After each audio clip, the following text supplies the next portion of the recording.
မင်္ဂလာပါရှင်။ဒါက Times မြန်မာဘာသာစီစဉ်မှပြန်လည်ကြိုဆိုလိုက်ပါရစေ။ဒီကနေ့တင်ဆက်ပေးမယ့်သတင်းကတော့ CDM နှုတ်ရှာမှုတွင်ပါဝင်နေကြတဲ့အစိုးရဝန်ထမ်းများအားတာဝန်မှရပ်ဆိုင်းမည်လို့ချိန်ချောက်ခံရတဲ့သတင်းကိုတင်ပြပေးသွားပါမယ်။စစ်တပ်အုပ်ချုပ်မှုကိုကန့်ကွက်နေကြတဲ့အနေနဲ့ CDM နှုတ်ရှာမှုတွင်ပါဝင်နေကြတဲ့အစိုးရဝန်ထမ်းများကိုသက်ဆိုင်ရာအာဏာပိုင်များကဖုန်းဖြင့်အဆက်အသွယ်ပြုလုပ်ပြီးဖေဖော်ဝါရီလ23ရက်နေ့နောက်ဆုံးထား၍ရုံးတက်ကြရန်တွန်းအားပေးနေကြောင်းသိရှိရပါတယ်။ဟာခမျိုး CDM လှုပ်ရှားမှုတွင်ပါဝင်နေတဲ့ဝန်ထမ်းတဦးကဖေဖော်ဝါရီလ22ရက်နေ့မှာဖုန်းလာဆက်တဲ့ဖေဖော်ဝါရီလ23ရက်နေ့ကနေရုံးလာတက်ရမယ်တဲ့ရုံးမတက်တဲ့သူတွေကိုအလုပ်ဖြုတ်လိမ့်မယ်လို့အထက်လူကြီးကပြောရဲလို့ပြောထားပါတယ်။ထို့နောက် CDM လှုပ်ရှားမှုတွင်ပါဝင်တဲ့နာမည်မဖော်လိုသူတဦးကရုံးပြန်တက်ဖို့ဆရာဆရာမတွေနဲ့အစိုးရဝန်ထမ်းတွေကိုဖုန်းနဲ့လာဆက်သွယ်ကြတယ်။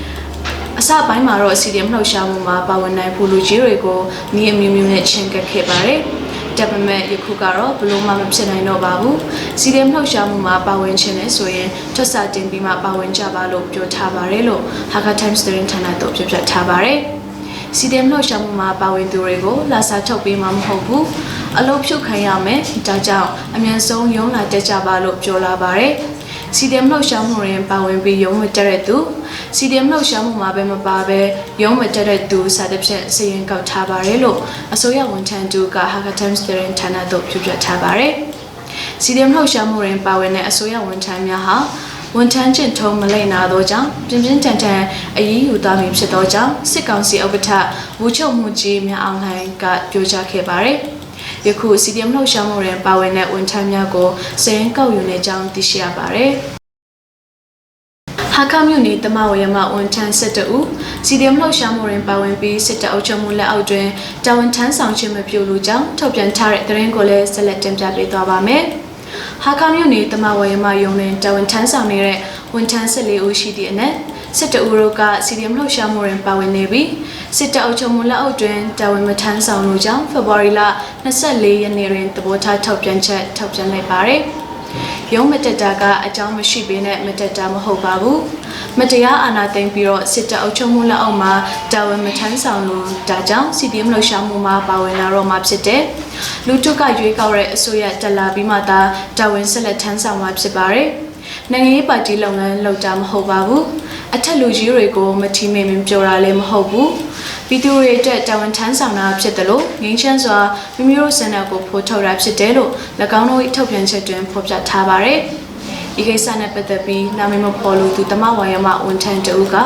ကျွန်တော်တို့ကစကလေးကစစ်တပ်အုပ်ချုပ်မှုအောက်မှာတာဝန်မထမ်းဆောင်ခြင်းဘူး။ CDM လှုပ်ရှားမှုမှာပါဝင်ဖို့ဘာမှအခက်အခဲမရှိပါဘူး။ကျွန်တော်တို့ရုံးမှာဝန်ထမ်း14ဦးရှိတဲ့အနက်ဝန်ထမ်း12ဦးတို့က CDM လှုပ်ရှားမှုမှာပါဝင်လာကြပါတယ်။ကျန်တဲ့ဝန်ထမ်းတွေလည်း CDM လှုပ်ရှားမှုမှာပါဝင်စေချင်ပေမဲ့ဒါကတော့သူတို့အပိုင်းဖြစ်နေတော့သူတို့ကိုအပြည့်မတင်လိုပါဘူးလို့ Hakka Times သတင်းဌာနတို့ပြောပြထားပါတယ်။အစိုးရဝန်ထမ်းများဟာ CDM လှုပ်ရှားမှုတွင်အရေးပါတဲ့အခမ်းကဏ္ဍမှာပါဝင်နေသည့်နဲ့အညီထွေအုပ်ရုံး